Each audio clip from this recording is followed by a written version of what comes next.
Hi, everyone, and welcome to Ad Age Remotely. I'm Judy Pollack, Executive Editor of Ad Age.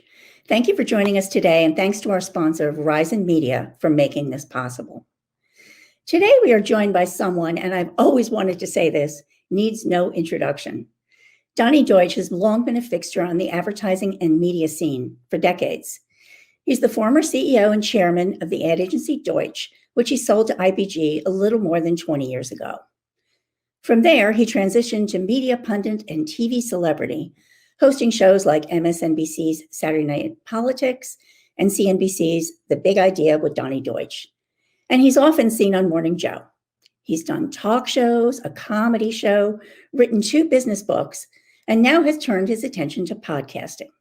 He's just launched the On Brand with Donny Deutsch podcast, which digs deep into some of the brands and the people who are changing the world in the fields of business, entertainment, media, and more. It also delves into the convergence of politics, current events, and pop culture, which is a lot of what we cover at Ad Age, and so I'm so happy to welcome him here today. Hi, Donny, and thanks for coming. I first wanted to ask you, you should be interviewing me probably because you've done this so much more and so better, but we're talking to you today because of your new podcast. Okay. And I wanted to ask you, why podcasting? You're so known for TV and broadcasting cable. What drew you to podcasting? Because obviously podcasting is the world now. TV skews older. So I've, obviously all my work on CNBC and MSNBC and NBC and all the places I've been. But there's a whole new world of podcasting and you get a very passionate audience, a very targeted audience. And it's exciting. And it's called On Brand with Donny Deutsch. So you should hear the words subscribe, rate, and review. Those are the call to action words. And it's cool. It's a cool premise. The whole premise is everybody in this audience knows is that everything is a brand. Every person, every celebrity, every product, every company, every movement, every institution is a brand. If you have a Facebook page, you're a brand. So I go over my 10 brands of the week every week. The brands, as I said, it can be anything that's shaping who we are, where we're going. I do about a 15-minute riff. And then each week I interview an iconic brand in and themselves. My premiere episode was dropped last week with Michael J. Fox. The second episode this week with Don Lemon talking about their personal brands. So it's fun, and we're off to a great start, and I'm loving it. Right. So the next question asks itself, if everyone's a brand, what's the Donny Deutsch brand, and how has that changed over the years? Wow, that's a great question. That's the first question I ask my interviewees, and they all go, wow, that's a great question. I should have an answer for it. You should have anticipated this. I think my brand is somebody who over the years has been a kind of an honest, raw, irreverent voice about the world of marketing and branding.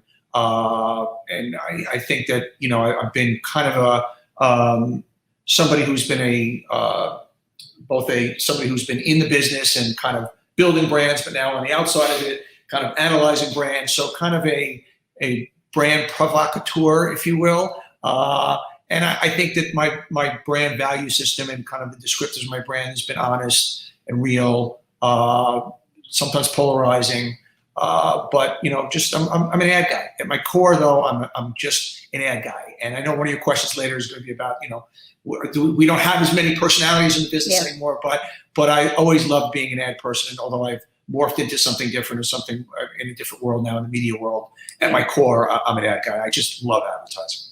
But has your brand mellowed at all? Because you were very out there, you know what I mean? Yeah, it's interesting. I look back, and I want to give it the equivalent of Howard Stern. It's not to compare. He's obviously this iconic guy and whatnot. But if you look at Stern, obviously growing up as a young person, Stern, was very broad and controversial, all the things we know. And now he's just a good in-depth interviewer. And I think what happens with people's personal brands is they evolve as they age. So, somebody who Donny Deutsch, who was, a young maverick in my mid-30s, I'm going to approach and look at the world. I look back, I read old interviews I do, I cringed, because you're just a different person. And now as somebody in my early 60s who's a father and has seen successes and seen failures and understand, I look, I wouldn't be that guy anymore. And I wouldn't trade anything because part of what got us on the map was a lot of my kind of controversy, and some of it was very calculated that, you just would, the whole band in Boston thing. So just getting attention early on when we were so small was a win. But the core essence, though, of my brand was always one about decency. I wouldn't have had the loyalty from the people and the amazing agencies that got built, Deutsch in New York and Deutsch LA, and the ethos and the value systems of them. If at my core, it wasn't this kind of controversial, out there maverick figure, but much more of a decent, focused, thoughtful human trying to understand brands and trying to promote them. Yeah. Well, I'll tell you, we talked about some of the history. I've been at age a long time, 30 years. And I looked through some clips for headlines with you, and we had things like Donny Deutsch starts new job as love guru tonight. Donny Deutsch, it's okay to make a kid cry if it stops people from smoking. And right. Donny Deutsch rips ad agencies at conference. So the point is, obviously, you're provocateur, and we talked about that. But I've been thinking about it, and I think the closest thing to that today might be Gary Vaynerchuk. Do you see any similarities? Sure, I love Gary V. And Gary V is a provocateur, and I always, I'm obviously my own person. Gary's his own guy, but I think that the similarities are we both were. I was a disruptor before the term even existed. I didn't even know I was disrupting, and Gary is. Gary, I think, also understands he doesn't have to live in one place. That there's the Gary V brand, but he can take it out for a ride in a lot of different directions. Doesn't take any prisoners. There's a rawness to him. I was using the F-bombs a lot more before Gary was using them, so I'm not going to let him kind of co-opt that for me. But actually, Gary will be on the podcast in a few weeks. But yeah, I think he's an example, kind of telling it like it is, not afraid to go with new grounds, and also understanding. Look, I remember having a liquor client, Tanqueray Gin, and I remember we were doing focus groups for a campaign, and 50% of the people in the consumers just loved it. Oh my God, I would buy this product tomorrow, and 50% said this is repulsive. And we had a very visionary client who said, if I can get 50% of my audience passionately in love with me, that's a win, as opposed to 100% who, yeah, it's okay, I guess. And so I think Gary understands that. I always understood that. I always understood maybe in my younger years, the agency or some of the things I said weren't going to be for everyone, but we were going to grow a real compassionate constituency. And I think that's where the similarities are also. Right. So did you say you were going to have him on? Yeah, Gary's going to be on in a few weeks. So yeah, I think that'll be interesting. I think that's something I want to watch. He's done some great stuff. And he, with Gary obviously is another universe where I was, he's just so astute in where the medias are going today in social media and exploring. He's got his new NFT thing now. I'm still trying to figure out what the fucking NFT is, So I'm from that older world of advertising, not as up on the nuances as somebody with Gary B. The one thing I wanted to make sure I did today or didn't do, I used to hate when I used to be a younger guy in business, and I'd listen to an interview from somebody from a previous era, if you will. I can't remember that guy now. And they're talking, well, in the good old days, the creativity today is not like it was in the yesterday. Bullshit. Things keep getting better and better.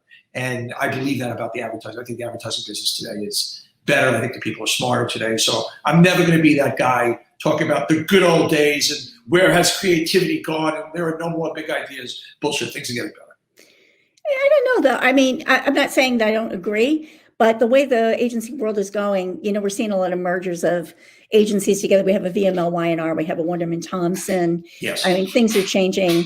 Different. I think we're losing the great individual agency brands. You talk about and personalities. We'll talk about that a little bit. Yeah. But I think the ways to be creative today are so much broader. Where when I was in the business and building the business, running the businesses, there was the creative department, and there was account managers and account planners and media and whatnot. And yeah, you could say they could be creative, but now truly is that the creativity is coming from every part of the agency universe. So that's why I think it's a more interesting, fascinating business. That creativity now is not just stuck in the creative department, if you will. And I think but on the flip side, to your point. It's getting to me, you're putting these things together. I didn't even know that JWT isn't JWT anymore. It's Wunderman JWT. And, agencies, I think sometimes they're afraid to be known as advertising agencies. They've got to be known as something bigger and data, center points and brand ambassadors. I mean, I see, I read an ad age and all the different departments and all the agencies. A lot of it sounds like bullshit to me. It's like, it's still the same business. It's a bunch of smart people in a room trying to figure out how to take a client's business and build it. Okay. And obviously the platforms are different, but there's the brand engagement, steward, ambassador, lover of all things that are intergalactic. And it's just the same bullshit. It really is. I wanted to ask a question about you. I mean, you've done so much in your career, TV and cable and book writing and, and running an ad agency, obviously. And at one point it was speculated you were going to run for mayor. Like, have you Yeah. done everything that you wanted to do? Well, first about the mayoral run, I Yeah. have to tell you, very flattered. So many people over the years have come up to me and said, "Donny, you would be a great mayor. You're from Queens. You love this city. You could raise money. You're a centrist. You understand both sides. You understand business. You understand the person from the street. You love the city." And I just in this media age today, I wouldn't put my family through it. Everybody says, "Well, Donald Trump changed everything. You can be this," and I don't have any horrible skeletons, but just enough stuff over the years where I don't need to. That's why the problem is so many people from the private sector won't go into public office. The scrutiny, the media scrutiny today. And I think Donald Trump is a unicorn. I don't think he exists. So I would have loved to have been mayor. You know what I mean? But I just think the media world is too crazy. And that's why you get, for the most part, just these kind of lifelong politicians who do it. So I decided not to do it. But as far as doing all the things, it's a little bit of, I have one of my books I have a chapter called The Multiple Mountain Theory, that I believe if you're very lucky and you're 1/10 of 1% of people that get self-actualized and make a lot of money or are very successful in something, there's an irony that comes with their success. There's a pillow that there's no margin of failure anymore. One of the reasons I sold the agency is, yes, it was a wonderful capital event, but I would walk into a 3-hour meeting and knew how it was going to end in 30 seconds. I felt like I had won the game already. It was only degrees of success. Could we go from 1.6 billion to 1.8 billion? Could we open up an office here? But I felt I already kind of had won the game, and I wanted to force myself to create another mountain, where in media and TV, I was a nobody. Could I make something out of it? Could I be successful? And I think that's where, and today even in the podcast, I'm like, where are the numbers? Let me see the numbers. I'm scratching and clawing. Whereas if I was still running Deutsch and now we were 3 times the size and whatnot, I had that pill of success around me, and I like to recreate where I'm still the guy scratching and clawing. So that's why I've always done all these other things. And that's why hopefully it keeps me young and vibrant. Not necessarily age-wise young, but at least in my thinking and my approach to things. I have some shout outs here. We have Okay. David from Philadelphia watching, and Allison from Wisconsin, Natasha from Illinois, Banu from India, and Howard from Michigan. So hi, everybody. Thanks for watching. Hi, everybody. Thanks for watching. Thanks for listening. I hope I'm not boring everybody too much. Oh, we also did allude to the fact that, you came from an era where there were big personalities in advertising. And that seems to have disappeared completely. Is that a good thing or a bad thing, do you think? It's a bad thing because it's a bad thing for the industry. One of the things, and I was kind of one of the very outspoken people of my generation, I was out there, you tend to then bleed into the general media.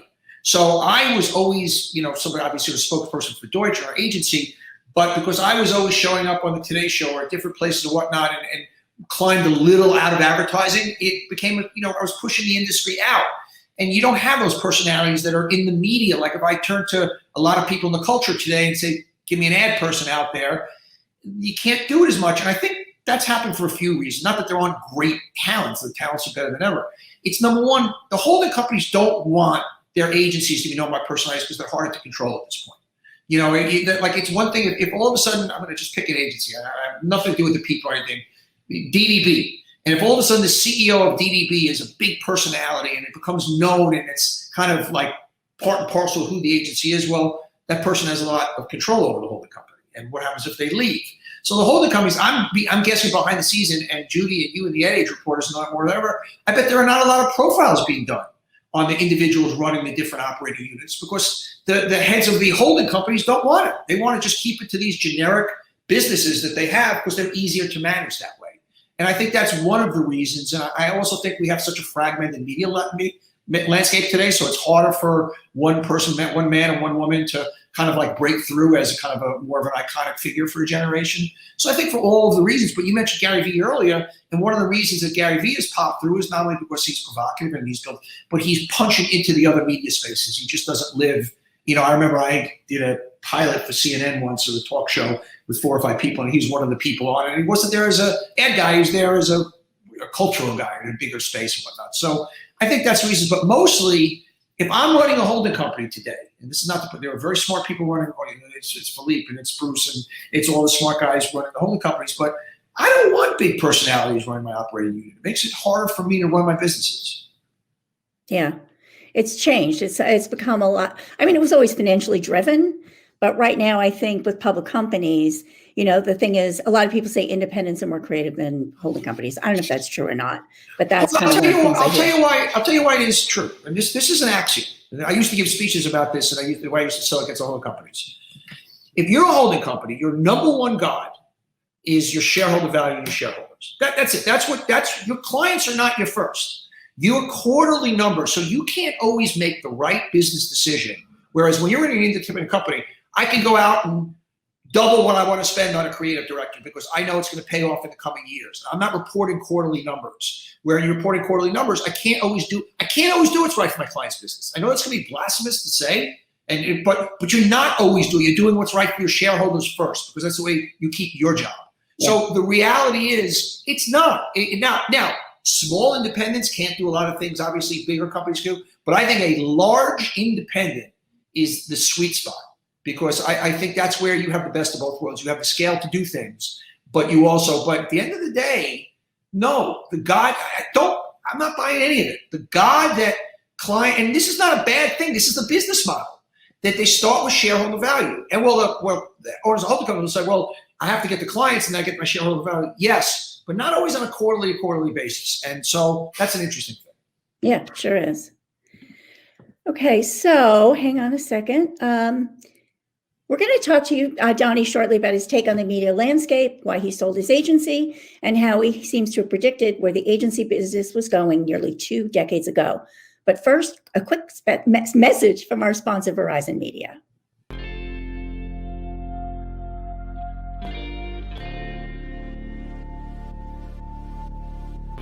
I'm so excited that you've joined us for what is going to be a very new front. There are going to be 3 chapters for our journey: premium content, performance, and innovation. So let's get to it. In sports, premium means partnerships. And for live sports and highlights, we have partnerships with all the major North American sports leagues. We've got football. Fans are gonna flip over what we got lined up for the upcoming season. We believe premium is where content and technology come together. Yahoo News is now the 2nd most consumed news property in reach and time spent for Gen Z. Premium means credibility. Yahoo Finance delivers 8 hours of live bell-to-bell coverage each weekday. Connect ID and Next-Gen Audience Solutions are just 2 pieces of our powerful omni-channel platform that allow you to find and activate your audience. To enable true omni-channel performance, we embrace emerging formats like connected TV and digital out-of-home. We recently announced a strategic partnership with Vizio to deliver new cross-platform and connected TV advertising solutions. We are mere moments away from a world where there is no finite end to what's real and what's possible. We're helping brands show up in new ways with emerging formats, including live stream events, VR, AR pop-up shops, and gamification. And when you bring it all together, it means our partners, you, are truly connecting with your consumers. Okay, we're back with Donny Deutsch. Actually, this is a probably good segue after that ad. You're joining us on an interesting day because the upfronts have started and AT&T is selling its media assets to Discovery. AT&T made a lot of promises about automating advertising and making it more addressable when it acquired Time Warner. What does the deal symbolize for those efforts? I think it speaks for itself. AT&T's business model, they realized that, okay, for them, they didn't necessarily have to have the content. They realized that probably, you take a guy like John Stankey, who's running AT&T, obviously a very, very smart guy, different skill set than a guy who's running necessarily a media empire, somebody who comes from the content world and whatnot. And so whatever it is, they made the business decision to get out of it. AT&T certainly knows what they're doing. So they sat down and they looked at the business. And I actually applaud companies that can say, oh, we made a move. No, we tried it for 2 years, not the right thing, instead of doubling and tripling down. Sometimes that takes bravery to recognize, I wasn't made a mistake, but wrong move, and I'm going to correct it. And that's nimbleness. And so a company of that size to be able to do that, and I want to congratulate Dave Zaslav, who is just one of the smartest guys around. And that's a real, when you look what he's done with Discovery and how he scaled that, and obviously buying scripts and now this merger, and I know Jason Kilo is a really smart guy also. So I think it's a smart move all the way around. Okay, different change. I also want to ask you, I mentioned that A&A speech earlier, right? And it actually, you said you wanted marketers to get tougher on their agencies and take them off a pedestal. And you talked about blasting agency commissions and creative awards and the lack of integrated account teams. But when you look at that 20 years later, it almost seemed like a prediction because sorry, guys. I mean, the compensation model has changed so much. We've all gone to projects. Like, I didn't mean it. I didn't mean it to go this off the rails, guys. Okay, because I do think what's happened is what I meant as far as that. I think that the compensation model is a ridiculous model for you. By the way, it's a ridiculous model on the agency side also, because sometimes a client that spends $1 million is doing as much work for a client that's spending $200 million and vice versa. So it wasn't equitable on either side. And the pedestal stuff was, I hated early on when I was young, and I would see it agencies, and agencies would carry themselves like we're smarter than the client. No, you're not. You're not smarter than the client. The client is smarter than you about their business. You bring other skills to the table. They live it every day. And that kind of pomposity that comes, no, you are bringing your expertise to the table, but the clients, it's still their baby, and there's still something about the essence that they understand that no matter how smart you are, they're breathing it every single day in a way that you're not. So it was that kind of like elitist attitude I didn't like. What's happened, and what I didn't like, and I spoke out against, is also what do you call it when the back end gets into looking at, when all of a sudden you would look at agencies like procurement and go, I found that ridiculous that you'd be punished. I remember we moved down to meatpacking before it was trending. We were literally the first company after like Barcelona.com to go down there. And I went down there because the rents were much cheaper. And then I remember I had to pay recruitment company, well, your rent's cheaper, so you're going to pay us less. So wait, I'm supposed to be punished because I'm not the idiot sitting in Midtown anymore paying Park Avenue rents? That's supposed to benefit my business. I didn't know, I took the chance there. So that model is stupid. You don't go into bankers and you don't go into lawyers, no other professional service. You go in and go, I want to see your direct salaries. I want to see your rent. I want to see your taxi bills, and I'll pay your fee after that. Goldman Sachs doesn't work that way. Booz Allen doesn't work that way. And so I believe the agencies really they just made a big mistake where letting procurement in and understanding your professional service, it's operated differently. But it's hard to put that genie back in the bottle now.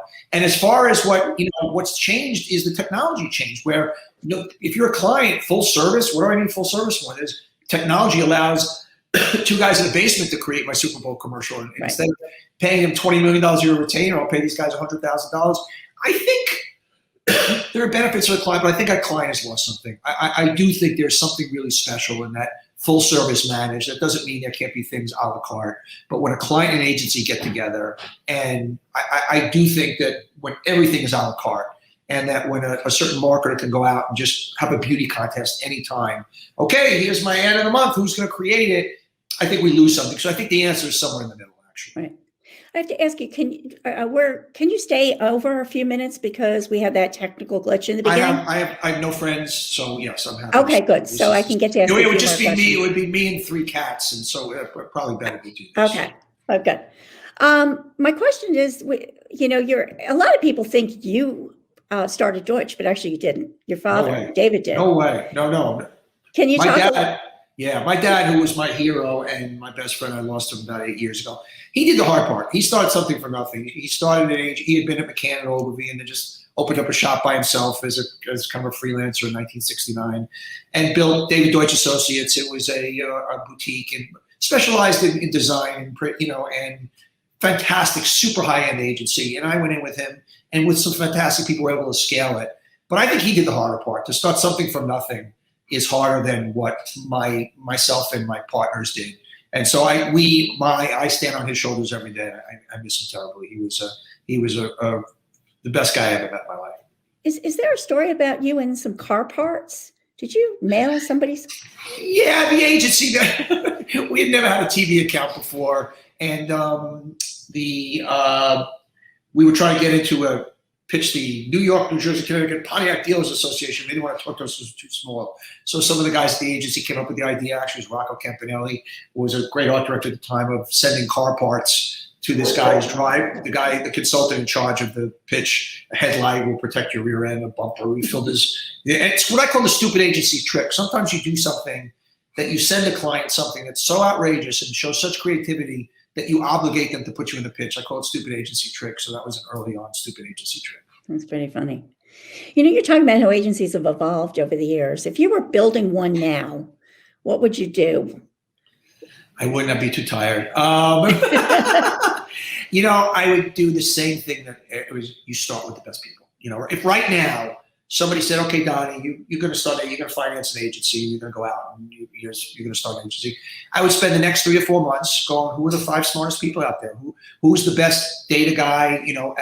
Who's the best this guy? The 5 or 6 disciplines I thought were important. I'd find the guys who weren't owners, who were at running big parts at big agencies, and the one thing I could offer them that they can't get there, I said, I'll make you an owner. You get 2%, you get 5%, you get 10%. Take those 6 or 7 people and go from there. That's it. You best people, you win. In every business, more than anything, the assets go up and down the elevator. So I would understand what I don't know at this point, where I don't understand the business as well. I would spend 6 months. I'd talk and talk and talk, find the 5 smartest people, make them owners, go from there. Okay. There was this year, I guess it was this year, Deutsch actually split into 2 companies. It split into Deutsch LA and Deutsch New York. That was kind of a big deal in this business. Okay. What is your take on that? Yeah, I think, it's interesting. Look, Deutsch is the brand. I think it was simply the 2 operating companies. I think, to be honest, I think they were doing it so they could pitch conflicting business. But they have 2, it's one ethos. But by the way, here's the dirty little secret with most companies, whether it's Ogilvy or anybody else. Offices are autonomous. Yes, they report numbers and things like that, but they run differently. They have different management teams. They pitch business differently. So I think this was an instance that both offices realized there were categories they were being locked out of because the company on the other coast had it, but had nothing to do with it. So why not keep one brand ethos, but have 2 operating companies where basically if New York has a big bank or LA has a big fast food company, why should the other office, when they're operating independently, operate? And I think that's, by the way, that's what you see in big companies. Sometimes conflicts don't exist because, okay, we'll let this office out of, San Francisco handle it, and the office in New York handles it here. So I don't think it was that big of a deal at the end of the day. Yeah. It's still Deutsch. It still comes from the same DNA. Yeah. What about conflicts? Do you think that they should be eased up somewhat? Well, they're going to have to be. As you start out with this conversation. If the agencies keep merging, and that's it. So you're seeing it already. You see, everything is all marketing. It's how we've set up this in-house thing and this and that. So it's so obvious. You start putting things together, and then what do the agency holding companies do? Well, no, we're pulling it apart. No, Ford, don't worry. GM is over here in the Victory agency that we set up with it. So it's all the same. You get a little older and you step back and you're able to look at things, and the more things change, the more they stay the same. Yeah. Another huge influence right now in the business is the move to diversity. The fact that agencies are not diverse enough.